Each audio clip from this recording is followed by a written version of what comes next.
kesempatan ini untuk tinggikan Dia dengan sungguh-sungguh. Dengan penuh kasih sayang, biarkan Tuhan aku menyembah. Nyanyi lagi, katakan, biarkanlah Kau disenangkan Tuhan. menyembah, walau tak dengan puisi yang indah, biarkanlah ku menyembah, memberikan hati ini ku berserah dengan penuh kasih sayang. Katakan dengan penuh kasih sayang. Dengan penuh kasih sayang. Sekali lagi katakan, Dengan penuh kasih terima sayang. kasih Tuhan. Biarkan Tuhan aku Izinkan kami Tuhan menyembah-Mu. Terima kasih Tuhan. Haleluya. Tinggikan Tuhan. Haleluya. Terima kasih Tuhan. Terima kasih. Amin. Haleluya. Puji nama Tuhan. Haleluya, masih siap untuk memuji Tuhan? Amin. Saudara, di dalam pujian penyembahan kita akan ada kemenangan. Karena darah Yesus kita mendapatkan kemenangan. Amin. Karena kita yakin bahwa kemenangan ada di pihak kita. Karena Tuhan Yesus sudah mengalahkan maut. Tuhan Yesus sudah mengalahkan segala sesuatu. Amin. Haleluya.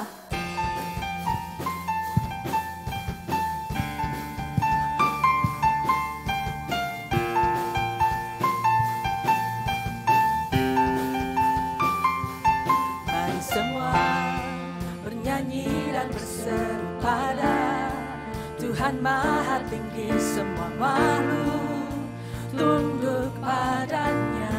Pujian, pujian bagi Raja mulia, ku angkat tangan bagi Dia juru selamat bagi dunia.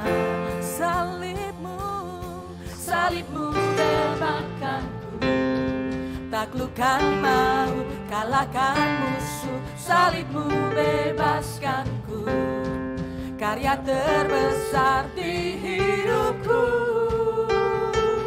Ku yakin kemenangan terjadi sekarang ini di tempat ini.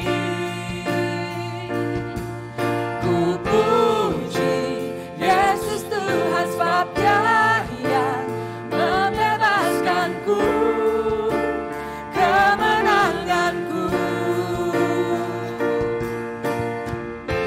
Kita tepuk tangan buat Tuhan. Haleluya. Bernyanyi dan berseru pada Tuhan Maha Tinggi, semua makhluk tunduk padanya. Haleluya. Pujian bagi Raja mulia, ku angkat Tangan kita angkat bagi Tuhan kita. Sebagai tanda penghormatan buat Tuhan Yesus. Haleluya. Salibmu selamatkanku, taklukkan maut, kalahkan musuh. Salibmu bebaskanku, karya terbesar di hidupku. Ku yakin kemenangan terjadi sekarang ini. Amin. Di tempat ini kami puji, ku puji Yesus Tuhan sebab Dia yang membebaskanku, kemenanganku. Sebab kami yakin Tuhan, ku yakin kemenangan terjadi sekarang ini di tempat ini. Kami puji nama-Mu, ku puji Yesus Tuhan sebab Dia yang membebaskanku.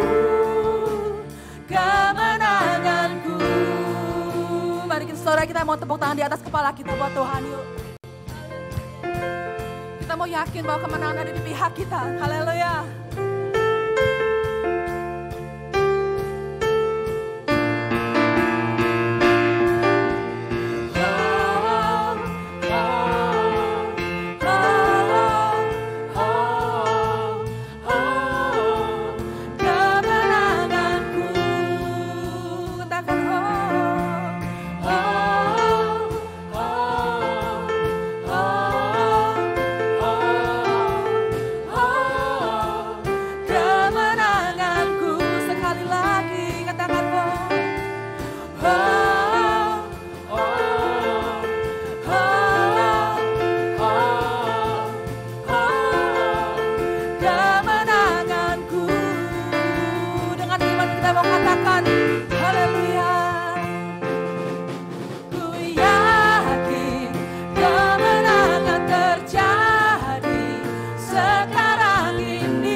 Katakan ku yakin Tuhan, ku yakin kemenangan terjadi sekarang ini di tempat ini.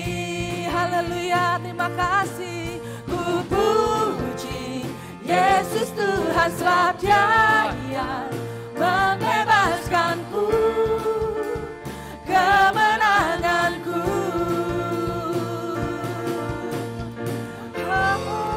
Kemuliaan buat Tuhan, haleluya. Terima kasih Tuhan Yesus. Silakan duduk saudara.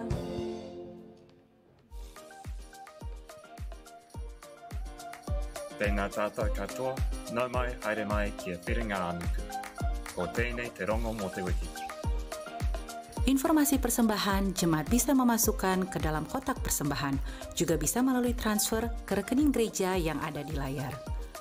Untuk informasi lebih lanjut, kunjungi website www.ifgfwellington.org.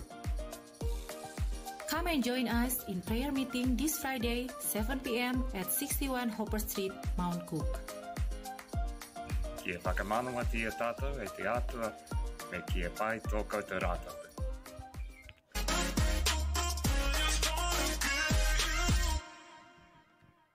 Shalom everyone. Hope everyone had a good week. So a reminder that the offering box is just to my left, and if you can also transfer to the church account, which is on the website. Let's bow our heads and pray for the offering. Father in heaven, thank you for gathering us here today in this church and for the blessings you have given us. We want to give everything back to you. Please bless this offering today so that it may be multiplied and used to bless others and to glorify your name. Amen. In the name of Lord Jesus Christ, amen. Let us stand for the Lord's Prayer. Bapa kami yang di surga, kuduskanlah namamu, datanglah kerajaanmu, jadilah kehendak-Mu di bumi seperti di surga. Berikanlah kami pada hari ini makanan kami yang secukupnya, dan ampunilah kami akan kesalahan kami, seperti kami juga mengampuni orang yang bersalah kepada kami. Dan janganlah membawa kami ke dalam pencobaan, tapi lepaskanlah kami daripada yang jahat. Karena Engkau yang punya kerajaan, dan kuasa, dan kemuliaan, sampai selama-lamanya. Amin. Now I'd like to invite the Sunday school kids to come up to the front.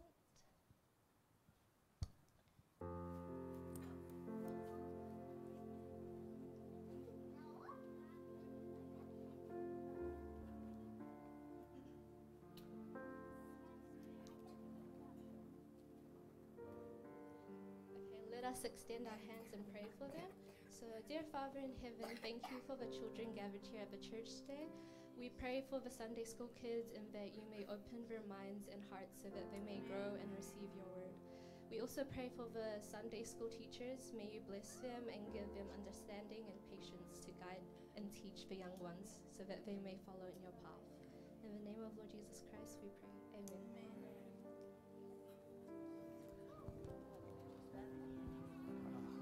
Jemaat Tuhan, saya boleh persilahkan mengambil tempat duduk. Sebelum kita masuk ke puji-pujian kita, saya mau bagi ayat yang saya ambil dari Injil Yohanes pasal 14 ayat 15 sampai 17. Jikalau kamu mengasihi aku, kamu akan menuruti segala perintahku. Aku akan meminta kepada Bapa dan Ia akan memberikan kepadamu seorang penolong yang lain, supaya Ia menyertai kamu selama-lamanya, yaitu Roh kebenaran. Dunia tidak dapat menerima Dia, sebab dunia tidak melihat Dia dan tidak mengenal Dia. Tetapi kamu mengenal Dia, sebab Ia menyertai kamu dan akan diam di dalam kamu. Saya lanjut ke ayat ke-26. Tetapi penghibur, yaitu Roh Kudus, yang akan diutus oleh Bapa dalam namaku. Dialah yang akan mengajarkan segala sesuatu kepadamu, dan akan mengingatkan kamu akan semua yang telah aku katakan kepadamu. Judul perikop yang saya ambil ini adalah Yesus menjanjikan penghibur. Semua kita pasti tahu dengan jelas kalau Tuhan kita itu ya dan amin. Kita boleh minta apapun yang baik kepada Tuhan. Cepat atau lambat pasti akan Tuhan kasih.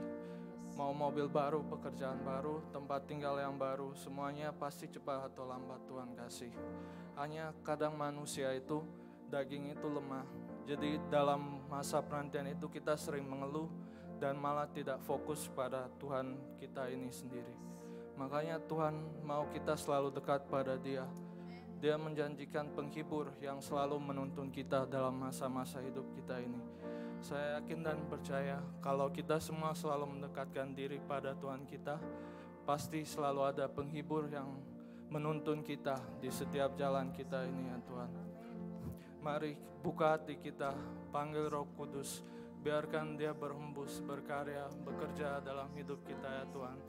Tuntunlah kami selalu ya Tuhan. Mari kita persiapkan hati kita buat pujian-pujian kita ini ya Tuhan.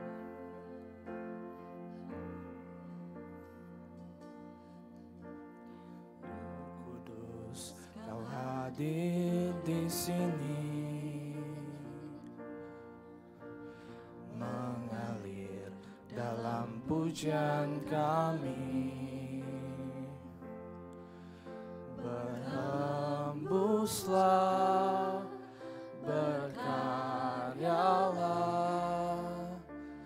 Roh Kudus, nyatakanlah sekarang. Roh Kudus, Kau hadir di sini, mengalir dalam pujian. Berhembuslah Roh Kudus, berkaryalah, Roh Kudus, nyatakanlah sekarang. Roh Kudus, penuhi, Roh Yesus, urapi, jamahlah setiap hati kami, mengalirlah sekarang. Roh Kudus, penuhi,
setiap hati kami, mengalirlah sekarang. Roh Kudus penuhi, Roh Yesus urapi, jamahlah setiap hati kami, mengalirlah sekarang, mengalirlah sekarang, mengalirlah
ditinggikan. Roh Kudus, Kau ada di tempat ini, Roh Kudus. Roh Kudus, Kau mengalir di tempat ini. Mengalirlah, Yesus Tuhan. Haleluya, haleluya. Kami menyembah-Mu Tuhan. Kau layak, Yesus. Terima kasih. Haleluya, haleluya. Terima kasih Tuhan. Urapan-Mu mengubah hidup kami. Roh Kudus menguatkan setiap kami di tempat ini. Roh Kudus membangkitkan kami setiap kami di tempat ini Tuhan. Menyembuhkan setiap kami, memulihkan setiap kami, menyambang setiap kami di tempat ini. Terima kasih Tuhan. Kami butuh lawatan-Mu Roh Kudus untuk menguatkan hidup kami melalui setiap proses-proses hidup kami Tuhan. Kami tahu Engkau penolong kami. Haleluya, haleluya. Harapkan yang terbaik dari Tuhan. Harapkan yang terbaik dari Tuhan. Terima kasih Tuhan. Haleluya, haleluya.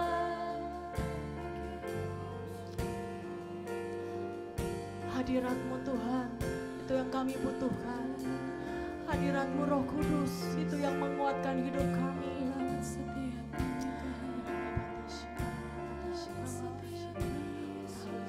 Terima kasih Tuhan. Mengalir kuasa dari tempat maha tinggi, Bapa kekal mulia, Kau hadir di sini, memulihkan hati, menyembuhkan yang terluka. Ku kan tenang bersama-Mu Bapa.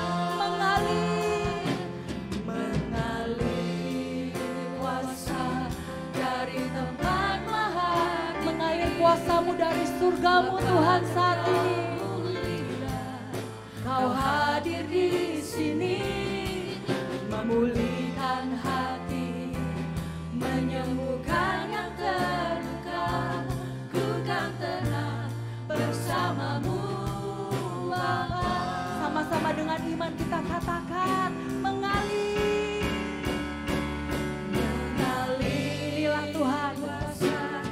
Tuhan kami Tuhan.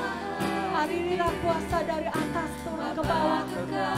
Mulia, Kau hadir di sini, memulihkan hati, menyembuhkan yang terluka.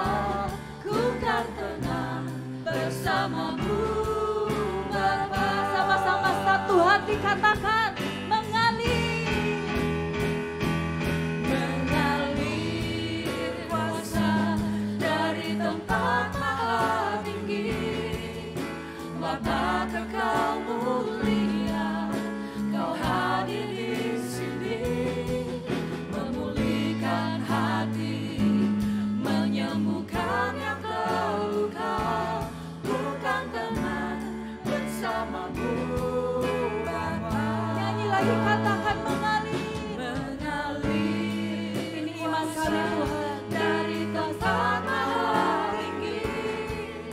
Bapa kekal mulia, Kau hadir di sini, memulihkan hati, menyembuhkan yang terluka.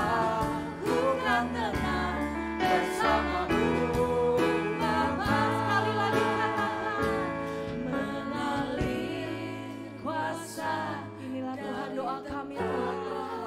Mengalirlah kuasa-Mu. Bapa kekal mulia, Kau hadir di sini, memulihkan hati, menyembuhkan yang terluka. Ku kan tenang bersamamu, Bapa. Harapkan mujizat hari ini. Mengalir kuasa dari tempat maha tinggi. Bapa kekal mulia, Kau hadir di sini, memulihkan hati, menyembuhkan yang terluka. Ku kan tenang bersamamu, Bapa. Bukan tenang bersamamu, Bapa. Bukan tenang bersamamu.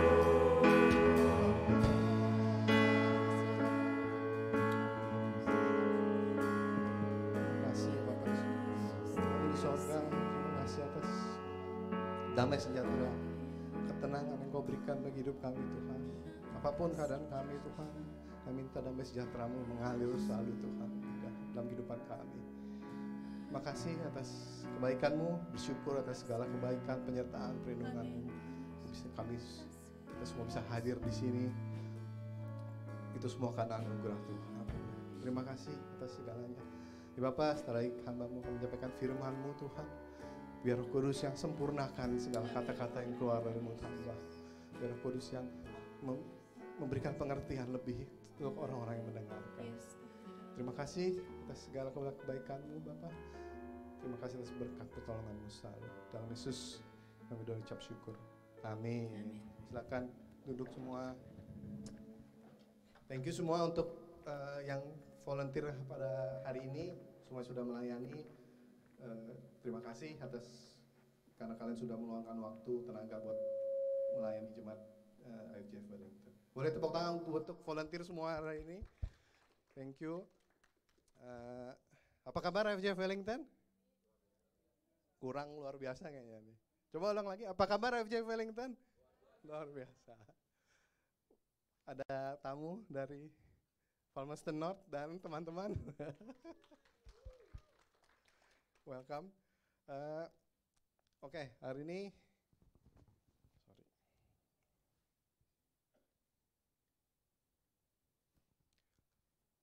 saya sharing dari masih dalam tema yang sama, branching out. Kalau saya summary-kan lagi dari minggu pertama sampai sekarang, kalau kita masih ingat, Jack itu berbicara tentang gimana kita harus berbuah. Dan tujuan dari berbuah itu bukan untuk diri kita sendiri, tapi tujuan dari berbuah itu untuk kemuliaan Tuhan dan bisa dinikmati oleh orang lain. Lalu Pastor Simon bicara tentang bagaimana work is part of our ministry, bahwa pekerjaan kita di mana Tuhan tepatkan kita bekerja itu bukan hanya untuk mencari uang, tapi itu adalah pelayanan kita juga. Gimana kita bisa melayani dalam pekerjaan Tuhan. Dan minggu lalu, masih ingat semua kita belajar dari Pastor Jonathan, gimana kita untuk aim higher. Kita untuk aim higher itu kita harus lean to God, bersandar kepada Tuhan. Dan dikatakan juga prayer, kita diajak untuk berdoa. Prayer itu adalah dia bilang menukar beban kita dengan damai sejahtera dari Tuhan. Makanya betapa pentingnya prayer buat kehidupan kekristenan kita. Dan yang poin terakhir yang di-sharingkan oleh Pastor Jonathan adalah kita juga berbicara kemarin di iCare bahwa kerendahan hati. Gimana dari kerendahan hati itu kita bisa belajar untuk listen dan obey apa yang Tuhan katakan. Nah, hari ini topik sharing saya adalah meresponi firman Tuhan. Kalau kita berbicara tentang branching out, kita kan selama ini berbicara tentang bahwa branching out kita harus keluar dari zona kita, zona zaman kita istilahnya. Di tempat kerja, di tempat sekolah, tempat kita bisnis, kita mau jadikan itu semua ladang pelayanan kita. Kita mau branching out teman-teman di sana, di manapun kita ditempatkan. Saya percaya Tuhan sendiri yang mampukan kita untuk branch out, untuk bercabang kemana-mana. Untuk ketemu teman baru, orang baru, kita bisa membagikan firman Tuhan. Dan kalau kita baca selama ini juga kita baca di Kisah Para Rasul pun, Kisah Paulus, Petrus dan para rasul yang lain pun dia branching out. Dia pindah, dia ada mission ke kota-kota. Mereka branching out ke kota satu demi kota berikutnya. Mereka tidak hanya diam di Yerusalem, tapi mereka ke kota Tesalonika, ke Korintus, kemana-mana. Mereka menyebarkan firman Tuhan. Nah, yang menarik menurut saya dari situ adalah gimana respon dari orang-orang yang mendengarkan firman Tuhan. Ada yang percaya, ada yang marah, ada yang iri hati, ada yang mengejek. Respon orang itu berbeda-beda saat mereka diberitakan firman Tuhan. Makanya hari ini saya mau mengangkat topik meresponi firman Tuhan. Bacaannya diambil dari Markus 4 ayat 1 sampai 9. Saya akan bacakan yang ganjil, saya minta kalian baca yang genap ya. 1, 2, 3. Pada suatu kali Yesus mulai pula mengajar di tepi danau, maka datanglah orang banyak yang sangat besar jumlahnya mengerumuni dia, sehingga ia naik ke sebuah perahu yang sedang berlabuh, lalu duduk di situ. Sedangkan semua orang banyak itu di darat di tepi danau itu.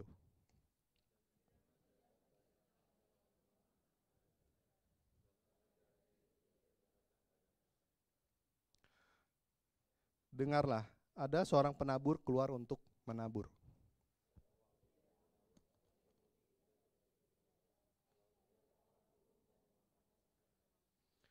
Sebagian jatuh di tanah yang berbatu-batu, yang tidak banyak tanahnya, lalu benih itu pun segera tumbuh karena tanahnya tipis.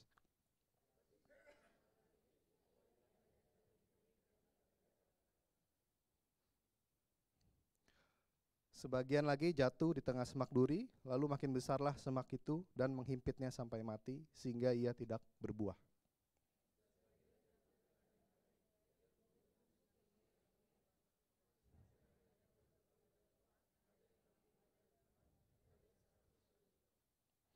Dan katanya, siapa mempunyai telinga untuk mendengar, hendaklah ia mendengar. Yesus memberikan perumpamaan tentang seorang penabur.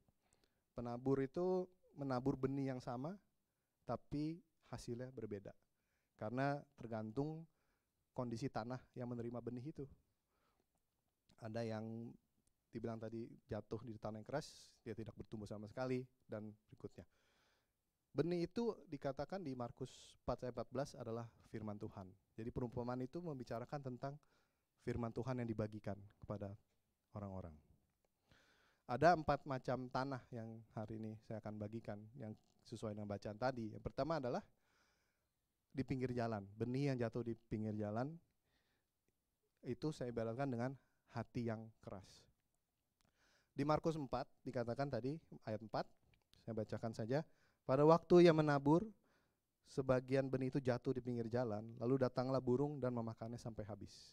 Nah, ini penjelasannya di ayat 15. Orang-orang yang di pinggir jalan itu, orang-orang yang di pinggir jalan tempat firman itu ditaburkan, ialah mereka yang mendengarkan firman, lalu datanglah iblis dan mengambil firman yang baru ditaburkan di dalam mereka.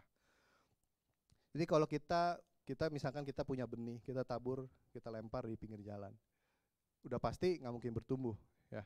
Karena benih itu, yang namanya benih butuh namanya tanah untuk berakar, mengambil nutrisi, mengambil air untuk bertumbuh. Nah, kalau kita taruh benih di pinggir jalan atau tanah yang keras, yang itu benih itu akan hilang. Biasanya ada burung ngambil, ada orang yang injak-injak benih itu. Nah, dikatakan di ayat 15 ini adalah iblis yang mengambil benih firman yang tidak bertumbuh itu. Di Kisah Para Rasul juga kita banyak baca dari perjalanan Paulus pun berkata ada banyak orang yang menolak firman. Di saat diberitakan mereka menolak.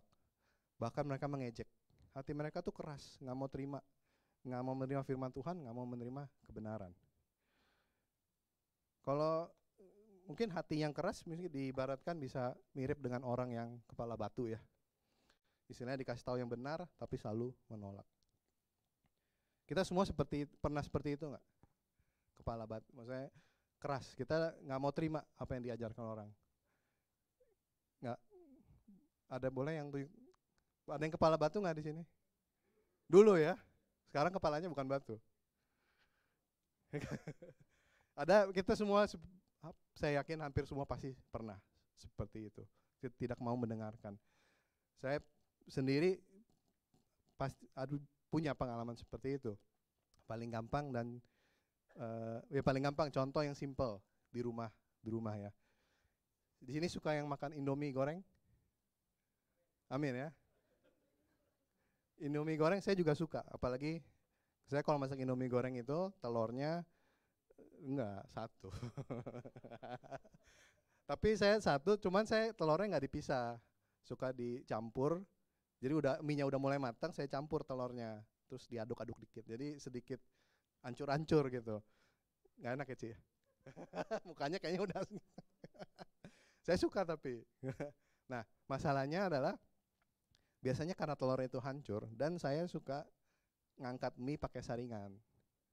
Nah, udah pakai saringan, taruh di mangkok kan. Apa yang terjadi? Bukan. Saringannya kotor sekali. Nah, biasanya kalau ada Faira dia suka komplain. Lu udah bilangin kalau masak Indomie telur jangan begitu karena saringannya kotor. Udah gitu saya suka bersihinnya, ya tau lah ya, bersihinnya dikasih air dikit, taruh gitu. Jadi masih ada telur putih, ada kuning-kuning. Pas dia mau pakai, ini apaan? Itu dia udah kasih tahu berulang kali, jangan. Tapi ya dasarnya saya ada kepala batu juga. Saya maunya itu kok, saya mau sukanya seperti itu, saya mau bikin aja seperti itu. Nah, caranya gimana saya menghindari hal seperti ini?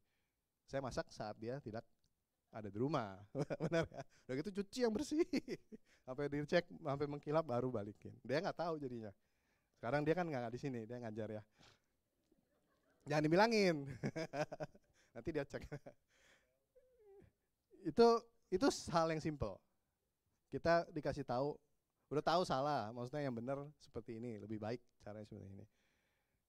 Ya kita nggak mau, tetap ya sampai sekarang saya masih melakukan hal yang sama karena ya kepala saya batu mungkin, hati yang keras. Ada juga saya pernah mendengar pembicaraan, ada slide kayak di YouTube online gitu ya, ada pembicaraan antara seorang Kristen dengan orang yang tidak percaya. Mereka lagi berdiskusi tentang bagaimana dunia ini bisa diciptakan. Nah, kalau kita orang Kristen, kita percaya bahwa dunia ini diciptakan oleh Tuhan. Setuju? Dia saat dia berdiskusi dia bilang gini, kamu lihat tuh patung deh, misalkan patung apa tuh yang Kemayoran ya, Kemancoran yang gaya begitu. Contoh misalkan dia bilang, kamu lihat tuh patung itu bagus dan sangat indah. Terus dia bilang, kamu setuju? Yes. Orang yang nggak percaya ini bilang, iya saya setuju, patungnya bagus, indah. Terus, orang Kristen ini bilang, kamu percaya nggak kalau itu patung, nggak ada yang bikin, tiba-tiba muncul aja, bagus begitu. Orang yang tidak percaya ini bilang, kayaknya nggak mungkin deh. Pasti ada yang bikin. Patung bagus begitu kok bisa tiba-tiba muncul. Nah, terus orang Kristen ini bilang, ya seperti itulah dunia kita. Kamu lihat dunia kita indah, alamnya indah. Apakah itu tiba-tiba muncul? Enggak kan, ada yang menciptakan. Sama seperti patung itu, dia tidak percaya bahwa patung itu tiba-tiba muncul. Pasti ada penciptanya yang lebih pintar daripada, yang bisa membuat patung yang sangat indah. Nah, kalau dunia ini indah seperti itu, pasti ada yang menciptanya. Itu argumen dari orang Kristen ini. Tapi ya menurut saya itu ada analogi yang masuk akal, bener. Kalau suatu yang indah, pasti ada penciptanya. Tapi orang yang tidak percaya ini dia tetap tidak menolak argumen itu, bahwa yang enggak lah, itu kan beda istilahnya. Maksudnya dunia dan patung, mungkin dia no. Dia mungkin susah untuk menerima suatu kebenaran. Hatinya sudah keras, kepalanya sudah keras. Nah, di Ibrani 3 ayat 12 sampai 13. Boleh kita baca sama-sama yuk? 1, 2, 3. Waspadalah, hai saudara-saudara, supaya di antara kamu jangan ada dan yang tidak percaya oleh karena. Tapi nasihatlah seorang akan yang lain setiap hari, selama masih dapat dikatakan hari ini, supaya jangan ada di antara kamu yang menjadi tegar hatinya karena tipu daya dosa. Dikatakan tegar hatinya itu keras hati. Keras hati itu dikatakan adalah jangan menjadi tegar hatinya, jangan menjadi keras hatinya karena tipu daya dosa. Jadi tipu daya dosa itu sebenarnya bisa kita itu bisa ditipu oleh dosa sehingga hati kita menjadi keras. Hati kita menolak firman Tuhan. Hati kita tidak terima akan firman Tuhan. Mungkin kalau kita dengar firman Tuhan yang keras atau bilang nggak boleh berzina, nggak boleh mabuk-mabukan. Kita kadang-kadang ada orang mungkin yang nggak bisa terima. Karena apa? Mungkin dibisikkan, ada bisikan si iblis mungkin bilang dosa itu bilang ya nggak apa-apa sekali-sekali. It's okay, asal nggak ketahuan. Jangan mencuri. It's okay, asal nggak ketahuan sama orang yang punya toko atau apa. Ada seperti itu, kecil-kecil itu. Itu yang seperti mau mencoba menipu kita. Mau menipu kita supaya ya itu firman Tuhan itu nggak apa-apa lah, itu nggak usah diikutin. Kamu yang penting nggak ketahuan, yang penting sekali-sekali aja. Itu dosa itu mencoba menipu kita supaya hati kita keras menolak firman itu, dan firman itu diambil oleh si iblis tadi. Firman itu hilang dari hati kita. Kita jangan mau seperti itu.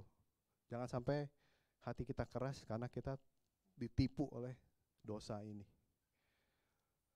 Ada sebuah quote, the deceitful of sin is sin in that it is a modest in its first proposal, but when it prevails, it hardens man's heart and bring them to ruin. Maksudnya adalah tipu daya dosa itu pada awalnya terlihat sederhana, pada awalnya simple, tapi ketika dia berhasil menipu kita, dosa itu akan mengeraskan hati kita dan membawa kita kepada kehancuran. Karena dari dosa kita terus melakukan menjadi kita jauh dari Tuhan. Jangan sampai kita tertipu oleh dosa. Amin? Setuju semua? Yang kedua adalah tadi dikatakan tanah yang tipis. Saya ibaratkan itu tanah tipis itu dengan hati yang dangkal. Kita bacakan dari Markus 4, 5-6. Sebagian jatuh di tanah yang berbatu-batu, yang tidak banyak tanahnya, lalu benih itu pun segera tumbuh karena tanahnya tipis. Tetapi sesudah matahari terbit, layulah ia dan menjadi kering karena tidak berakar. Nah, kalau benih yang jatuh di tanah tipis dikatakan ini cepat tumbuh, tapi cepat layu juga. Karena tanahnya tipis, akarnya mungkin nggak dalam. Nah, di rumah saya juga saya ada tanah yang sedikit ada berbatu-batu, jadi tanahnya itu tipis. Kalau cabut wheat itu ya emang mau malas ya, cabut wheat paling satu-satu dicabut. Tapi gampang kalau di tanah yang tipis itu tinggal ditarik, cabut. Tapi yang susah adalah tanah yang di belakang, di samping rumah saya itu, karena itu memang tanah. Dan kadang-kadang wheatnya itu nggak bisa saya cabut dengan tangan, harus dikorek karena akarnya sudah mulai dalam. Jadi semakin dalam akarnya itu akan semakin susah kita untuk mencabut. Semakin benih itu berakar, semakin susah untuk layu. Nah, penjelasannya ada di sini di Markus 4 ayat 16 sampai 17. Kita baca sama-sama yuk. 1 2 3. Demikianlah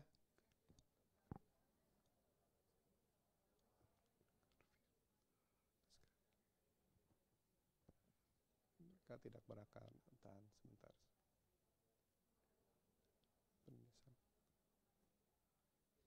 Mereka segera murtad.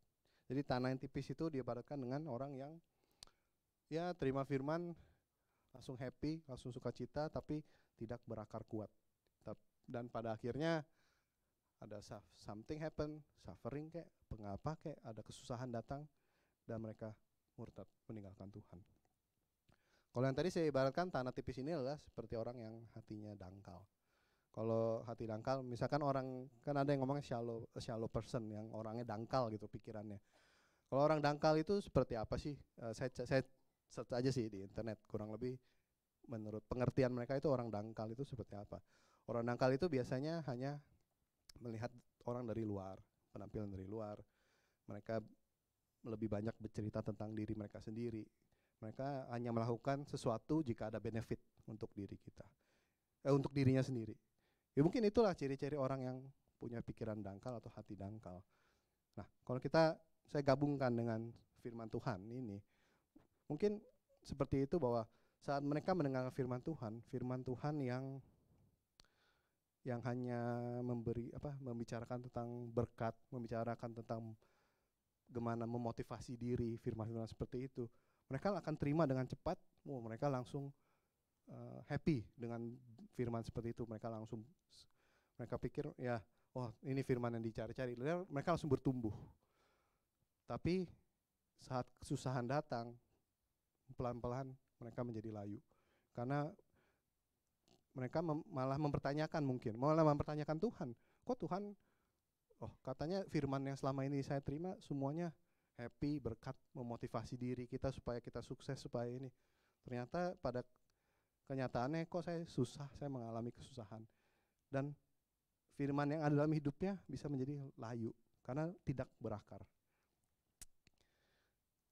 Saya pernah mendengar juga kesaksian seorang mantan youth pastor di Amerika sana. Dia dari kecil aktif di sebuah gereja, mega church. Dia juga ketemu calon suaminya di dalam gereja. Mereka aktif bersama sampai akhirnya menjadi youth pastor. Jadi di masa muda mereka benar-benar mendapatkan banyak hal dari gereja, youth pastornya itu. Dapatkan semuanya sepertinya happy, semua indah. Dan pada saat mereka menikah, mereka mengalami kesusahan, tidak mendapat anak bertahun-tahun. Mereka mulai meragukan Tuhan. Kenapa Tuhan seperti ini, kok saya udah melayani Engkau, semuanya seperti itu, kenapa Tuhan tidak beri anak secepatnya yang dia mau. Mereka mulai bertanya, mulai meragukan, akhirnya mereka mengambil kesimpulan untuk meninggalkan Tuhan. Mungkin apa yang mereka tahu, mereka mengerti, Tuhannya itu hanya Tuhan yang selalu memberi berkat, bahwa kamu sukses, kamu ini, kamu percaya Tuhan, kamu sukses. Mungkin itu yang dia tahu, makanya firman-Nya dia bertumbuh cepat, tapi tidak berakar dalam. Saat kesusahan datang menerpa kehidupannya, dia malah meninggalkan Tuhan. Nah, firman Tuhan yang tidak berakar dalam kehidupan itu akan dikatakan di sini adalah orang-orang itu hanya tahan sebentar aja firman Tuhan dalam hatinya. Gak lama, saat something yang tidak, kesusahan datang, firman itu akan hilang dari hidupannya. Ada quote dari sedikit panjang. Sometimes a shallow acceptance of the gospel is encouraged by shallow evangelism that holds out the blessing of salvation, but hide the cost, such as repenting from sin, dying to self, and turning from the old life. Kadang-kadang kita menerima tanah yang tipis itu, hati yang dangkal itu, kenapa? Mungkin karena kita hanya mendengarkan Injil yang dibagikan itu hanya memberitakan berkat dari salvation, dari keselamatan, tapi dia tidak tidak menerima firman Tuhan bahwa kita tuh harus bertobat, kita tuh harus memikul salib, kita harus menanggalkan hidup kita yang lama. Kita harus pergi mematikan kedagingan kita harus turning away from our old life menjadi new life. Mereka tidak diajarkan, mereka tidak mengerti bahwa ternyata kita harus melakukan hal yang seperti itu ya. Ternyata berkat yang Tuhan berikan emang itu berkat, tapi ada dari kita harus melakukan bagiannya kita, bahwa kita harus hidup benar, kita harus bertobat, kita harus mematikan kedagingan kita. Itu adalah kehidupan kekristenan yang kita harus jalani. Mungkin ya karena jika orang tidak mengerti akan hal yang ini, mereka hanya melihat berkat ya itu tadi, cepat tumbuh, firman Tuhan cepat tumbuh tapi cepat layu saat sesuatu datang. Kita mau belajar supaya kita jangan seperti orang-orang hati yang dangkal. Nah, yang ketiga adalah benih yang jatuh dalam semak duri atau hati yang berduri. Markus 4 ayat 7 berkata, sebagian lagi jatuh di tengah semak duri, lalu makin besarlah semak itu dan menghipitnya sampai mati, sehingga ia tidak berbuah. Jadi benih yang jatuh di tengah-tengah semak duri itu dia tetap bertumbuh tapi bersama-sama dengan semak duri, dengan duri-duri yang di sampingnya. Jadi dia bertumbuh, tapi dia tidak bisa bertumbuh dengan baik karena dia terhimpit oleh duri-duri, dan semak duri itu mungkin mengambil semua nutrisinya ya. Jadi dia tidak bisa bertumbuh, tidak bisa berbuah. Nah, apa sih penjelasan dari semak duri itu? Kita baca sama-sama yuk. 1, 2, 3. Dan ini kan di tengah-tengah duri, itulah yang mendengarkan firman itu.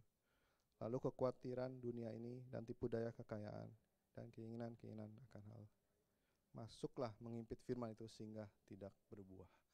Nah, duri ini dikatakan itu adalah kekhawatiran akan dunia. Tipu daya kekayaan, keinginan-keinginan dunia. Jadi saat semuanya itu ada dalam hati kita, memenuhi hati kita itu jadi saingan. Ada firman Tuhan, ada kekayaan, ada keuangan, ada kekhawatiran. Mereka saingan semua dalam hati kita. Nah, mungkin yang terjadi adalah firman Tuhan itu menjadi prioritas paling bawah. Kekhawatiran, uang, pekerjaan, hobi itu menjadi prioritas utama mereka.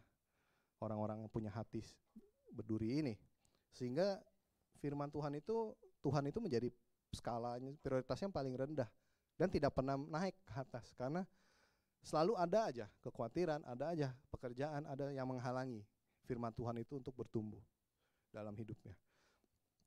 Kekhawatiran dunia. Siapa di sini yang nggak khawatir? Saya juga khawatir. Kita semua khawatir. Pasti pernah mengalami kekhawatiran. Mungkin saya juga berpikir, wah, ini COVID tahun ini sudah mulai reda ya. Udah nggak ada yang maskeran, orang udah sakit COVID. Oh ya udahlah, biasa aja gitu kesana. Seminggu lagi juga balik gitu. Ya mungkin tahun ini sudah pertama-tama kelihatannya, wah, this a good year, bahwa COVID sudah mulai ini. Happy nih, kita bisa pulang Indonesia semua, jalan-jalan dengan berharap tiket murah, ternyata kenyataannya enggak. Apa yang terjadi kenyataannya adalah inflasi. Dikatakan, pada bilang cost of living crisis, inflasi di mana-mana. Harga barang naik terus, yang paling menyakitkan adalah mortgage rate naik. Itu buat orang yang masih punya hutang, itu berasa sekali, mortgage-nya hampir double mungkin. Sekarang saya nggak tahu, udah hampir double kali, lebih dari 2 kali lipat. Ternyata kita mengharap, saya juga berharap, wah tahun ini bakal good, back to normal. Ternyata setelah COVID sudah mulai mereda, dihantam lagi dengan kesusahan, kekhawatiran, krisis seperti ini. Kadang-kadang wah gimana nih kita bisa mengatasi inflasi ya. Kalau Bank New Zealand naikin rate, kita mengatasi inflasi gimana? Kita mungkin mikir, wah kita harus kerja lebih giat supaya dapat naik gaji mungkin, supaya cari more hours. Akibatnya apa kalau kita fokus kepada ini? Kita bekerja lebih giat, kita more hours, tapi kita kehilangan waktu yang lainnya. Kita jadi capek, kita tidak fokus, kita hanya fokus kepada kerjaan mungkin karena kita berharap performa kita bagus, di review, naik gaji. untuk compete dengan inflasi. Kita berharap seperti itu, tapi kalau kita fokus kepada itu, waktu kita berkurang untuk Tuhan, untuk keluarga, untuk pelayanan. Karena kita prioritaskan, kerja dulu deh. Nanti kalau udah inflasinya turun baru mulai pelayanan. Mungkin ada seperti itu. Kekhawatiran itulah yang menjauhkan kita dari Tuhan. Jadi firman Tuhan yang ada dalam hidup kita dengar firman Tuhan itu nggak dikasih makan, hati kita ya mau bertumbuh juga susah karena kita hanya fokus kepada kekhawatiran dunia ini. Nah, di Lukas 12 ini Yesus juga menjelaskan tentang masalah kekhawatiran. Saya akan bacakan di ayat 22 sampai 23. Yesus berkata kepada murid-muridnya, "Karena itu aku berkata kepadamu, janganlah khawatir akan hidupmu, akan apa yang hendak kamu makan, dan janganlah khawatir pula akan tubuhmu, akan apa yang hendak kamu pakai. Sebab hidup itu lebih penting daripada makanan dan tubuh itu lebih penting daripada pakaian." Saya lanjutkan 29:31. Jadi janganlah kamu mempersoalkan apa yang akan kamu makan atau apa yang akan kamu minum, dan janganlah cemas hatimu. Semua itu dicari bangsa-bangsa di dunia ini yang tidak mengenal Allah. Akan tetapi Bapamu tahu bahwa kamu memang memerlukan semuanya itu. Tetapi carilah kerajaannya, maka semuanya itu akan ditambahkan kepadamu. Yesus sudah mengajarkan kita dari dulu tentang kekhawatiran, bahwa kita nggak perlu khawatir akan makanan, baju. Nah, Tuhan tahu kita butuh semuanya itu. Tuhan mengerti. We need that, is a basic needs ya untuk makan. Bukan berarti kita semua berhenti kerja saat ini dan berharap makanan jatuh dari langit, enggak. Tapi yang Tuhan mau adalah ya jangan kekhawatiran itu jangan memenuhi hidup kita. Kita mau fokus juga kepada Tuhan. Jangan kekhawatiran itu menyita semua energi, waktu kita, sehingga saat kita sampai rumah kita nggak punya waktu untuk baca firman, untuk mendengarkan firman, untuk berdoa. Jangan sampai seperti itu. Tuhan mau kita mencari Dia. Dikatakan juga Matius 6 ayat 27, siapakah di antara kamu yang karena kekhawatiran dapat menambahkan sehasta saja pada jalan hidupnya. Itu nyambung dari yang dari Yesus katakan bahwa kamu ya khawatir terus, itu tidak akan menambah apapun dalam kehidupan kita. Ada sebuah quote lucu juga, dia bilang, worry, why worry? What can worry do? It never keeps a trouble from overtaking you. It gives you indigestion and sleepless hour at night. Filled with gloom the days, however fair and bright. Maksudnya apa? Dia bilang, khawatir buat apa? Khawatir. Apa yang khawatir bisa lakukan? Dia, kalau kita khawatir terus, khawatir itu tidak akan hilang, tetap ada. Malah dikatakan itu akan membuat kamu sakit mah. Indigestion, sakit maksudnya pencernaan. Dan sleepless hour. Kamu nggak bisa tidur artinya, karena kamu lagi tidur mikirin terus. Khawatir nih besok gimana. Kamu tidak bisa tidur. Bahkan dikatakan fills with the gloom the days, however fair and bright. Walaupun keadaannya kelihatannya baik, keadaannya lebih baik, tapi karena kekhawatiran itu membuat keadaan yang baik itu seperti gloom. Gloom itu seperti gelap, nggak enak gitu. Padahal sebenarnya baik-baik aja. Keadaannya is okay gitu, keadaannya semua normal, semua Tuhan berikan, Tuhan cukupkan semuanya. Tapi karena kekhawatiran itu membuat hati kita, membuat hari kita itu seperti gloom ya, gelap gitu kesannya. Itulah yang kekhawatiran lakukan dalam hidup kita. Jadi kita ya jangan khawatir, bersandar pada Tuhan yang kita belajar dari Pas Tujuh kemarin. Lean to God, kita berserah, kita tukar kekhawatiran kita dengan damai sejahtera Tuhan, dengan kita berdoa pada Dia. Oke, tanah yang terakhir adalah tanah yang subur atau hati yang subur. Di Markus 4 ayat 8 dikatakan, dan sebagian jatuh di tanah yang baik, ia tumbuh dengan suburnya dan berbuah. Hasilnya ada 30 kali lipat, ada yang 60 kali lipat, ada yang 100 kali lipat. Nih, ini mah tanah idaman ya. Ditabur benih, tumbuhnya subur, berbuah lagi. 30, 60, 100 kali lipat. Kalau tukang yang suka garden pasti happy ya. Taruh benih-benih, tumbuh subur, berbuah. So siapa yang nggak mau? Coba. Tanah yang subur itu di apa sih maksudnya? Boleh kita baca sama-sama yuk, Markus 4 ayat 20. 1, 2, 3.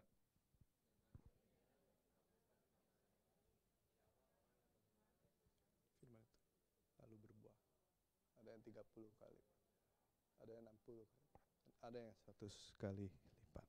Jadi tanah yang subur itu adalah orang yang mendengar dan menerima firman Tuhan itu dan berbuah. Orang yang menerima firman dengan iman, dengan kasih dan kerendahan hati, firman itu akan bertumbuh dalam kehidupannya. Hatinya subur, benih itu bisa bertumbuh, berbuah. Ada contoh juga hati orang yang hatinya subur adalah di Kisah 17 ayat 11. Saya bacakan, orang-orang Yahudi di kota itu lebih baik hatinya daripada orang-orang Yahudi di Tesalonika. Karena mereka menerima firman itu dengan segala kerelaan hati, dan setiap hari mereka menyelidiki kitab suci untuk mengetahui apakah semuanya itu benar demikian. Jadi ini salah satu journey-nya Paulus. Dia ke kota namanya Berea. Saat dia menyampaikan firman di kota Berea, orang-orang Yahudi itu kan biasanya yang di Tesalonika, ya seperti dikatakan di Tesalonika itu mereka menolak. Tapi orang-orang Yahudi di kota Berea ini, dia terima firman itu dengan kerelaan hati. Dan mereka selain menerima, mereka menyelidiki firman itu benar nggak sesuai dengan kitab suci yang mereka punya. Nah, dan orang-orang itu ya mereka akhirnya menjadi orang-orang yang percaya. Segala dikatakan dengan kerelaan hati, segala kerelaan hati. Dalam bahasa Ibraninya sendiri kata yang dipakai adalah protemia. Yang artinya adalah a lively interest in someone or something, especially with cheerful accommodation for it. Jadi ada sebuah excitement dari hatinya untuk interest, ada ketertarikan dengan sesuatu. Dan dia mengakomodir ketertarikan itu, menerima. Maksudnya, jadi dia tuh orang-orang ini tuh lah orang-orang yang tertarik dengan firman Tuhan. Mereka mau mendengar, mereka mau cari tahu. Makanya mereka juga menggali, menyelidiki firman Tuhan. Dia mendengar firman Tuhan itu dengan ketertarikan. Dia ada kerinduan untuk mengerti firman Tuhan. Dulu saya di sekolah di Indo juga pernah ada guru matematika. Ngajarnya tuh waktu itu guru matematikanya pindahan dari sekolah yang lebih bagus, pindah ke sekolah saya. Gurunya ngajarnya enak ternyata. Walaupun materinya sama dengan guru yang lain, cuman cara orang ini mengajar enak. Dan jadi orang itu di kelas itu interest dengan pelajaran matematika ini. Dan hasilnya adalah kita semua nilainya naik, cukup bagus. Mendapat nilai yang bagus di semester itu. Dan mungkin karena sekolah saya ada sekolah, karena gurunya dari sekolah yang lebih tinggi dan pindah ke sekolah yang saya yang kurang lebih tinggi. Mungkin karena terus dia melihat guru ini berimpaknya luar biasa di sekolah, di kelas saya terutama. Dan malah gurunya ditarik balik ke sekolah yang lebih tinggi itu. Jadi nilai kita ya akhirnya ya begitu lagi. Ternyata ada perbedaan. Antara sekolah yang lebih bagus itu guru-gurunya ternyata bisa mengajar lebih bagus dan membuat kita tertarik untuk mendengarkan pengajaran itu. Saat kita tertarik, kita bisa menyimak apa yang diajarkan, kita bisa lebih mengerti dan bisa mendapatkan nilai yang baik. Nah, itu kalau hati orang yang tertarik seperti itu, seperti firman Tuhan. Kalau kita punya ketertarikan akan firman Tuhan, kita punya kerinduan untuk mendengar firman Tuhan, saya percaya firman Tuhan yang dibagikan selama ini pasti akan, kayaknya orangnya excited ngeliatin, terus buat dicatat apa, mereka akan mau happy menerima. Tapi kalau orang yang nggak terlalu punya kerinduan atau apa, ya sudah lah ya, maksudnya dia keluar masuk, apa yang dikatakan keluar lagi. Beda. Nah, ada juga sini ada yang suka belajar sejarah nggak? Sejarah. Ada yang suka sejarah, ada yang pinter sejarahnya. Kalau ada yang pinter coba kerajaan Majapahit itu tahun berapa berdiri? Kalau dulu kita belajar sejarah, kerajaan Majapahit rajanya siapa? Tahun berapa berdiri, tahun berapa diganti, kerajaan berikutnya Sriwijaya apa? Itu sejarah. ada orang yang nggak suka, kayak ya saya juga biasa aja. Tapi sebelnya itu adalah suka ngafalin tahun lah, tanggal lahirnya. Udah jauh banget istilahnya, suruh hafalin gituan ulangannya. Tapi ada orang yang tertarik dengan sejarah, benar ya. Ada orang yang excited. Saya ketemu teman di Palmi, anak remaja, dia itu sangat suka dengan namanya sejarah, history, dia suka banget. Dari yang komunis kayak semuanya, dia suka sekali dengan sejarah. Yang terjadi adalah dia dengan teman-temannya ada sedikit perbedaan jadinya. Dia ini suka sejarah, teman-temannya itu lu kayak lu ngomong apa sih gitu. Who cares about that history gitu-gitu. Tapi anak ini sangat excited. Jadi kalau lagi ngobrol kalau lagi saya kesana ngobrol sedikit, kalau saya menyinggung dengan sejarah, dia itu excited banget. Dia langsung bisa ngomong, oh ya gini, history rajanya ini kayak presiden itu. Dia senang sekali. Nah terus saya sempat bilang juga, oh kamu tertarik dengan sejarah, coba kamu baca Alkitab dari Perjanjian Lama. Perjanjian Lama itu sejarah dunia, sejarah Israel. Ya saya berharap dia baca, dan kelihatannya sih dia benar-benar tertarik dengan sejarah itu. Dan Alkitab itu kita bisa tahu ya, kalau Perjanjian Lama itu banyak sejarah ya. Dan kalau saya kasih tahu ke dia, kamu baca ini karena ini banyak sejarahnya. Jadi dia excited dengan ya membaca Alkitab itu karena dia suka sejarah. Nah, ya anak seperti ini yang suka sejarah, dia akan menggali banyak tentang sejarah. Kalau kita punya hati yang rindu dengan firman Tuhan, punya ketertarikan untuk mendengar firman Tuhan, hati kita menjadi subur ya. Kita seperti hati yang subur, ditabur firman Tuhan, terima, dengar, bahkan pulang diselidiki lagi, benar nggak firman Tuhan yang disampaikan. Dan firman itu saya percaya akan tumbuh subur di hati kita semua dan berbuah. Dikatakan 30, 60 sampai 100 kali lipat.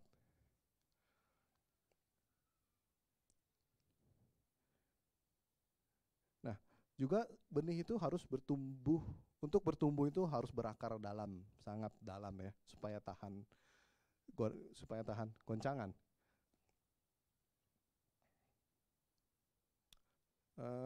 Ini ada namanya pohon shepherd tree. Pohon ini banyak ditemukan di gurun di daerah di Afrika. Nah, kita tahu ya kalau gurun itu panas, nggak ada air, environment tidak mendukung.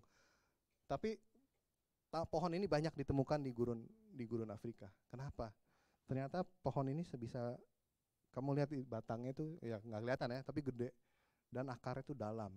Menurut dokumentasi, akar yang terdalam dari pohon ini adalah 68 meter ke bawah. Bayangkan akar 68 meter. Pohon aja tingginya itu mungkin 5 meter kali. Akarnya tapi 68 ke bawah. Dan ya itu kalau udah 68 itu saya nggak tahu gimana bisa jatuh ya. Kayaknya nggak mungkin banget sampai ke 8 ke bawah seperti itu. Kita bayangkan bahwa kalau hidup kita, firman Tuhan berakar sampai sedalam itu dalam kehidupan kita. Apapun yang terjadi, saya yakin semua orang itu pasti akan bisa melewati. Kita semua pasti akan bisa melewati segalanya bersama Tuhan ya. Amin. Dikatakan juga di Kolose 2 ayat 7. Kita baca sama-sama yuk. 1, 2, 3. Hendaklah berakar dalam Dia, bangun di atas Dia. Hendaklah kamu bertambah teguh dalam iman yang telah diajarkan kepadamu. Dan hendaklah hatimu melimpah dengan syukur. Kita juga diajarkan untuk berakar di dalam Tuhan. Kita mau bangun kehidupan kita di atas firman Tuhan. Bahwa Tuhan adalah batu penjuru. He is the cornerstone of our life. Nah, kemana kita bisa berakar dalam kehidupan dalam Tuhan?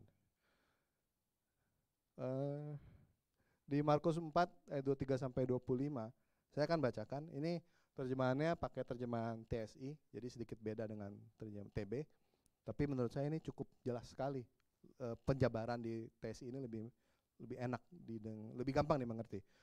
Saya bacakan. Lalu Yesus mengingatkan mereka, jangan sampai ajaranku tadi masuk telinga kanan keluar telinga kiri. Renungkanlah itu. Kata Yesus lagi, renungkanlah agar kamu mengerti semua ajaranku.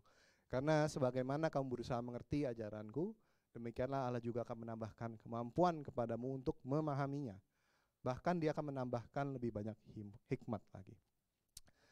Jadi, banyak orang yang merenungkan dan sudah memahami ajaranku, Allah akan menambahkan kepadanya kemampuan untuk mengerti lebih banyak lagi. Tetapi bagi orang yang tidak berusaha mengingat dan mengerti ajaranku, Allah akan mengambil kemampuan untuk mengerti itu dari. Gimana kita bisa berakar? Tuhan Yesus mengingatkan kita bahwa firman yang kita terima jangan masuk telinga kiri dan kanan di ayat 24. Dia mau kita merenungkan firman Tuhan. Berusaha untuk mengerti. Tuhan bilang bukannya kamu harus ngerti, kamu dibilang berusaha. Try to understand. Yang akan memberikan kamu pengertian, dibilang Tuhan sendiri yang akan memberikan kamu hikmat. Bukannya kamu menjadi, karena kamu tiba-tiba, bukan karena pengertian kamu, bukan karena hikmat kamu. Tapi yang kita lakukan berusaha, Tuhan akan berikan hikmat. Di sini dikatakan renungkanlah. Di ayat 24 dikatakan lagi renungkanlah. Di Mazmur 1 ayat 2 dikatakan, saya akan bacakan. Tetapi yang kesukaannya ialah Taurat Tuhan, dan yang merenungkan Taurat itu siang dan malam. Merenungkan, renungkan lagi. Apa sih yang maksud renungkan itu? Dulu saya pikir merenungkan adalah baca firman. Kita renungin apa ya maksudnya. Tapi ternyata ada arti lain merenungkan itu. Papa saya juga ngajarin hal ini. Sorry saya slide-nya kebalik. Merenungkan itu dalam bahasa Ibrani-nya dikatakan hagah, yang berarti matter atau read in an undertone. Matter itu kayak berbicara dengan nada rendah, kayak bahasa apa? Testing gitu-gitu, maksudnya dengan suara pelan tapi kita bisa mendengar, bukan teriak-teriak, itu matter. Kita disuruh seperti itu, merenungkan. Kata merenungkan yang dipakai adalah ini, matter. Kita suruh baca dengan suaranya pelan-pelan tapi kita bisa dengar, bukannya teriak-teriak, saya seperti ini, saya pakai mikrofon, bukan. Tapi kita di kamar kita merenungkan firman Tuhan, kita baca firman Tuhan, kita perkatakan firman Tuhan. Yang penting kita bisa dengar. Jadi merenungkan yang saya diajarkan dan saya baca dari sini adalah maksudnya adalah kita disuruh memperkatakan firman Tuhan. Saat kita berdoa mungkin, saat kita lagi bangun tidur, kita doa, kita perkatakan firman Tuhan. Sebelum tidur kita perkatakan firman Tuhan berulang-ulang. Nggak usah teriak-teriak, jangan bangun istri atau suami sebelah. Di sebelah kita, bicara aja pelan-pelan, yang penting kita dengar. Itu dikatakan arti kata merenungkan. Nah, Alkitab itu kan ada Kejadian sampai Wahyu. Kira-kira kalau kita baca tiap hari, kalau bangun tidur kita baca setiap ayat gimana? Setuju? Amin. Akhir. Kayaknya nggak mungkin ya kita baca Kejadian sampai Wahyu dalam waktu singkat. Maksudnya adalah bukan itu, maksudnya kita baca, kita cari ayat, apa ayat yang kitab yang memang mungkin kamu ada suatu something dengan ayat itu, yang mengena dengan ayat itu. Jika ada, kamu baca ayat itu berulang-ulang. Ya mater ini, renungkan. Setiap hari kamu baca aja, mungkin 2-3 ayat kamu baca terus. Kamu perkatakan setiap hari, bangun tidur, sebelum tidur, perkatakan terus. Sampai-sampai tuh ayat ngelotok mungkin di pikiran kamu, nempel terus. Jadi apa yang mungkin yang terjadi adalah suatu saat jika kita menghadapi sesuatu, ayat itu akan muncul dengan tiba-tiba karena ayat itu sudah ngelotok di pikiran kamu. Kalau kamu udah baca tiap hari, kamu baca terus, perkatakan terus menerus setiap hari, setiap malam, mungkin sehari 2 kali, sehari 3 kali, kamu perkatakan. Kalau sampai kita nggak bisa hafal itu ayat, ya kita coba terus ya, supaya kita bisa hafal sampai ayat itu benar-benar nempel di pikiran kamu. Kamu ditanya ayat apa, kamu bisa langsung bilang ayat yang kamu hafalkan. Kalau saya mungkin menantang kita semua untuk coba cari ayat 1-2 ayat tiap hari, bangun tidur, sebelum tidur, setelah doa, perkatakan firman itu, perkatakan terus menerus. Jangan sekali katakannya, berkali-kali, mungkin 3-5 kali setiap hari, terus menerus sampai ayat itu benar-benar nempel di pikiran kita. Selain itu dikatakan apa? Kita harus berusaha untuk mengerti firman Tuhan. Ya, kita berusaha mengerti firman Tuhan. Sekarang ini memang banyak resource lah di internet, di dengar khotbah di YouTube kayak, dengar kita di iCare, di PM. Kita bisa bertanya. Kalau kita nggak ngerti, kita tanya aja. Ini menurut kamu apa? Menurut kamu maksudnya firmannya apa? Tanya aja. Orang akan, saya yakin semua orang di sini pasti akan membantu kamu. Oh, ayat ini kayaknya ngomongin tentang ini, menjelaskan. Yang penting kita mau nanya, kita mau berusaha untuk cari tahu. Jangan kita udah nggak tahu, udahlah tinggalin. Ya udah nggak apa-apa kita tinggalin, tapi kita catat, kita tanya teman kita di iCare kayak dimanapun, tanya aja nih. Kemarin saya nemu ayat ini artinya apa? Pasti ada orang yang mencoba menjelaskan. Nah, dikatakan di Lukas 1 ayat 11 ayat 9. Oleh karena itu, aku berkata kepadamu, mintalah maka kamu akan diberikan kepadamu. Carilah maka kamu akan mendapat. Ketoklah maka pintu akan dibukakan bagimu. Tuhan mau kita mencari Dia, ketok Dia. Tuhan dikatakan tadi yang sebelumnya adalah Tuhan akan memberikan hikmat kepada kita kalau kita berusaha untuk mengerti, berusaha minta, berusaha mencari.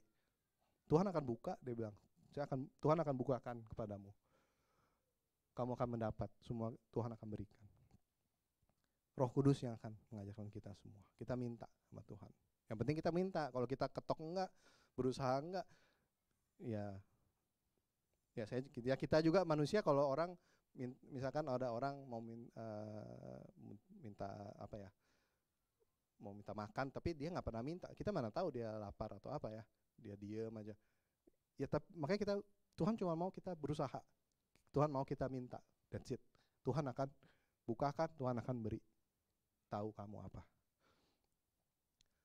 Write God's word in your heart and meditate on them earnestly, for in time of temptation they will be very necessary. Firman Tuhan ada di hati kita, kita meditate setiap hari, ada di pikiran kita, itu udah hafal, udah ngelotok. Nanti mungkin saatnya, ya nggak tahu kapan, saat ada cobaan datang, ada apapun datang, kesusahan datang, ayat itu akan menjadi pedang buat kita. Dikatakan, yaitu kita akan pedang firman Tuhan. Firman Tuhan adalah pedang untuk melawan si iblis. Saat kita taruh firman Tuhan di hati kita bertumbuh subur, apapun keadaannya, pasti yakin firman itu Tuhan akan menjadi kekuatan bagi hidup kita saat cobaan datang. Mari saya minta tim pre-worship untuk naik. Ya, apakah prosesnya tiba-tiba langsung saat kita percaya Tuhan kita langsung punya hati yang subur seperti ini? Ya, kalau saya bersyukur kalau memang ada orang seperti itu tiba-tiba punya hati yang subur. Pada kenyataannya kadang-kadang kita semua tidak langsung ke fase ini. Kita melewati fase tadi keras, tipis, batu-batu, duri, sampai akhirnya hati kita menjadi subur. Kan kita belajar ya bahwa di retret yang tahun lalu juga kekristenan itu adalah the journey. It's a long process. It's a marathon kalau dikatakan oleh Paulus. Ya, yang penting adalah perubahannya. Apakah kamu, jangan sampai kita keras terus, tapi kita mau berubah step by step. Sedikit kesaksian saya juga dari dulu bukan, dari waktu saya muda, saya kecil pun saya ikut ke gereja. Tapi saya juga tidak ke gereja karena bersama orang tua, sudah pasti. Bukan, tapi saya tidak pernah ikut youth aja, nggak pernah. Nggak kalian, seperti kalian semua yang di sini ikut youth, aktif, melayani semua. Saya enggak. Ya saya ya hanya datang untuk mendengar firman Tuhan karena ya emang hari Minggu bersama keluarga datang pulang. Tapi ya tidak melayani, firman itu tidak bertumbuh. Saya tidak aktif, tidak apa. Di saat apa udah mulai pindah dari rumah, saya pindah ke luar negeri. Mulailah di situ ada kerinduan untuk mengerti firman Tuhan. Dan semakin lama semakin bertumbuh bahwa kita belajar, ada keinginan untuk mengerti apa sih firman Tuhan itu, apa sih maksud ayat-ayat Alkitab ini, apa artinya, dan mau menerima firman Tuhan itu. Sudah diterima, saya mau mengerti lebih dalam lagi. Ada prosesnya, memang nggak gampang, nggak langsung tiba-tiba seperti itu. Tapi ya hari ini dengan firman ini saya mau mengingatkan lagi atau sharing lagi bahwa kita harus punya hati yang subur. Saya sudah kasih tahu bagaimana kita punya hati yang subur, bagaimana kita bisa bertumbuh, firman Tuhan bertumbuh. Jangan sia-siakan benih yang sudah ditabur, diambil oleh burung, diinjak-injak orang, diambil oleh iblis. Jangan sia-siakan benih firman Tuhan itu. Tapi biarlah firman Tuhan itu bertumbuh di hati kita semua. Yuk kita bangkit berdiri. Saya mau sebelum itu mari kita berdoa. Saya mau kita semua dalam sikap berdoa. Saya nggak tahu di mana hati kita saat ini. Apa kondisi hati kita? Apakah hati kita sedang keras? Apakah hati kita masih dangkal? Apakah hati kita berduri, banyak kekhawatiran? Tapi yang saya mau berdoa untuk kita semua adalah untuk Tuhan berikan hati yang subur. Supaya firman Tuhan yang ditabur setiap minggu, setiap harinya bertumbuh subur di hati kita semua. Biarlah segala kekhawatiran yang ada, apapun itu, mari kita singkirkan semuanya itu, kita fokus kepada Tuhan. Biarlah hati kita menjadi hati yang subur. Biar benih-benih yang ditabur tumbuh dan berbuah 30, 60, 100 kali lipat. Itu yang Tuhan mau bagi kita semua. Kita branching out. Kita branching out itu adalah kita bertumbuh dan berbuah. Saya berdoa agar hati kita semua Tuhan lembutkan, Tuhan beri hati yang subur, hati yang mau menerima, mendengar firman Tuhan, hati yang mau menyelidiki firman Tuhan, hati yang punya kerinduan untuk mendengar firman Tuhan, mempunyai kerinduan untuk mengerti firman Tuhan lebih lagi. Saya berdoa agar kita semua diberikan hati seperti itu. Terima kasih ya Bapak. Mengalir kuasa dari tempat maha tinggi, Bapa kekal mulia, Kau hadir di sini, memulihkan hati, menyembuhkan yang terluka. Ku kan tenang bersamamu Bapa. Mengalir kuasa dari tempat maha tinggi, Bapa kekal mulia, Engkau yang menyirami setiap kami menjadi tanah yang subur, memulihkan hati, menyembuhkan yang terluka. Ku kan tenang bersamamu Bapa.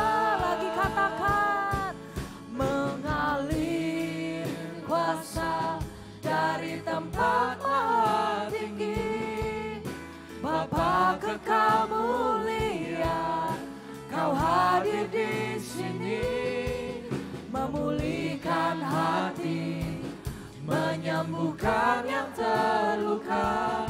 Ku kan tenang bersamamu. Nyanyikan lagi mengalir kuasa. Mengalir kuasa dari tempat maha tinggi, Bapa kekal mulia, Kau hadir di sini, memulihkan hati, menyembuhkan yang terluka. Ku kan tenang bersamamu Bapa. Ku kan tenang bersamamu Bapa. Ku kan tenang bersamamu Bapa. That's right. Ajar kami Tuhan, agar kami bisa memiliki hati yang tenang ya Tuhan. Hati yang tidak penuh, tidak kekhawatirannya. Di dalam Engkau, You are the provider. Engkau adalah pencipta kami ya Tuhan. You are the Alpha and the Omega ya Tuhan. Tidak ada sesuatu pun yang terjadi tanpa kehendak-Mu ya Tuhan. Ajar kami ya Tuhan untuk memiliki hope. Ajar kami terus untuk berserah kepada Engkau. Meskipun kami di dalam masa kesusahan, masa kesulitan, apapun itu ya Tuhan. Ajar kami terus ya Tuhan, untuk terus bisa berharap kepada Engkau selama-lamanya ya Tuhan. Mungkin pada hari ini kita punya kesusahan sendiri, punya kekhawatiran sendiri, apapun itu. Mari kita pada hari ini kita mau serahkan semuanya ke dalam tangan Tuhan. Biarlah Dia yang Allah, Tuhan yang berdaulat, yang menjaga setiap dari kita. Serahkan semuanya. Tenanglah. Tenanglah. Seperti ketika Yesus di dalam perahu di saat badai menerpa. Semua murid semuanya ketakutan. Tapi Yesus berkata, tenanglah. Tenanglah. Serahkan segala kekhawatiran kamu. Serahkan semuanya ke dalam Tuhan. Biarlah Dia yang memangku semuanya. Serahkan semuanya. Kita belajar minggu lalu. Ketika kita serahkan, kita mau serahkan sepenuhnya. Jangan kita ambil kembali. Terima kasih Tuhan. Kami belajar pada hari ini firman yang telah Engkau sampaikan, bahwa untuk bisa berbuah 30, 60, 100 kali lipat. Kami mau buang segala kekhawatiran kami ya Tuhan. Janganlah kekhawatiran itu terus menghimpit benih-benih yang sudah ditabur di dalam setiap hati kami ya Tuhan. Sehingga kami yang seharusnya berpotensi untuk bisa berbuah, tapi karena kekhawatiran itu kami memiliki keraguan. Kita meragukan Engkau Yesus. Ajar kami sekali lagi ya Tuhan untuk menyerahkan segalanya ya Bapa. Terima kasih Tuhan. Mari kita terima berkat yang daripada Tuhan ini. Jika pada hari ini Engkau telah mendengar firman dan melakukan dengan setia apa yang disampaikan, maka Tuhan akan mengangkat Engkau mengatasi segala bangsa di bumi. Diberkatilah Engkau pada waktu masuk dan diberkatilah Engkau pada waktu keluar. Tuhan akan memerintahkan berkat ke atasmu, yakni di atas lumbungmu, di dalam segala studimu, segala usahamu, dan segala pekerjaanmu. Tuhan akan mengangkat engkau menjadi kepala dan bukan ekor. Apapun yang kau kerjakan selalu berhasil. Rumahmu selalu dipenuhi dengan sukacita, kekudusan, iman, pengharapan, dan kasih. Kuasa Roh Kudus akan menyertai engkau sekarang dan sampai selama-lamanya. Bapa, kami mengucap syukur sekali lagi ya Tuhan. Kami bisa datang ke dalam rumah-Mu dengan hati yang humble, hati yang penuh damai sejahtera ya Tuhan. Ajar kami terus ya Bapa untuk menyerahkan segalanya ya Tuhan. Kami pada hari ini mau bersatu hati, berdoa untuk teman kami, Kahani ya Tuhan. Mungkin di batas segala akal pikiran kami ya Bapa, tetap kami mau berdoa. Kita tidak mau putus asa. Kita tetap mau menyerahkan semua kekhawatiran kami, apapun itu. Mungkin kekhawatiran dari Kahani ini sendiri, semuanya ke dalam tangan-Mu Tuhan. Berikanlah ketenangan hati, apapun itu, damai sejahtera, sukacita di dalam Engkau. Kami percaya Tuhan. Berikan kepada kami juga, kepada Kahani, hope, harapan, agar kita bisa hidup nanti bersama-sama lagi di akhirnya. Ya Tuhan, terima kasih. Kami juga mau berdoa untuk kota Wellington ini Tuhan. Biarlah kami bisa menjadi terang dan garam-Mu untuk kota ini, untuk gereja ini. Ajar kami semua untuk bisa berbuah seperti firman tadi, 30, 60 kali, 100 kali lipat firman yang disampaikan. Biar kami bisa mengaplikasikan dalam kehidupan kami, untuk sesama kami. Biarlah orang-orang di luar sana bisa melihat seperti apa orang percaya, seperti apa orang Kristus Kami berdoa Tuhan untuk negara ini, New Zealand, Kau yang terus tutup bungkus. Kota ini juga Tuhan, biarlah pemerintahan ini paling atas sampai bawah Kau yang jaga terus ya Tuhan. Kami mau serahkan semua ke dalam tangan-Mu. Kami juga berdoa untuk negara Indonesia, untuk Bapak Presiden Jokowi dan juga Presiden dan juga pemerintahan paling atas sampai bawah, Engkau yang terus berdaulat Tuhan. Kami berdoa untuk segala keputusan yang diambil terus hikmat-Mu turun atas mereka ya Bapa. Kami berdoa untuk keluarga kami ya Tuhan, hamba-hamba Tuhan, orang percaya juga Kau jaga dan pelihara ya Bapa. Kami berdoa Tuhan, semuanya ya Tuhan still under your control. Kami percaya Tuhan, tidak ada sesuatu pun yang terjadi tanpa seizin-Mu ya Bapa. Kami mau serahkan ya Tuhan semuanya ke dalam tangan-Mu. Kami berdoa untuk fellowship kami Tuhan. Biar fellowship kami bisa berbuah, bertumbuh ya Tuhan.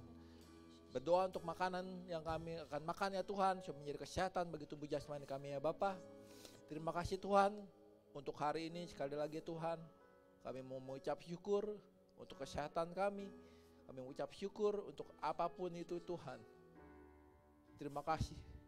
Di dalam nama Tuhan Yesus kami berdoa. Amin. Happy Sunday. Happy Sunday.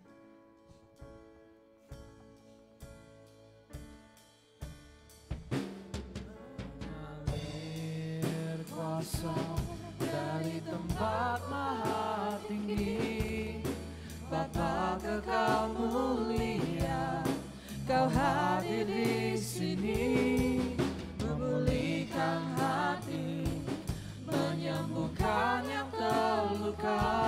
Ku kan tenang bersama-Mu Bapa.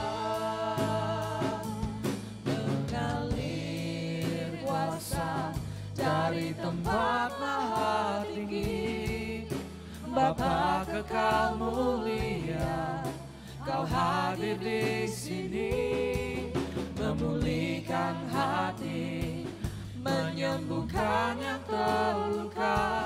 Ku kan tenang bersama-Mu Bapa. Ku kan tenang bersama-Mu Bapa. Ku kan tenang bersama-Mu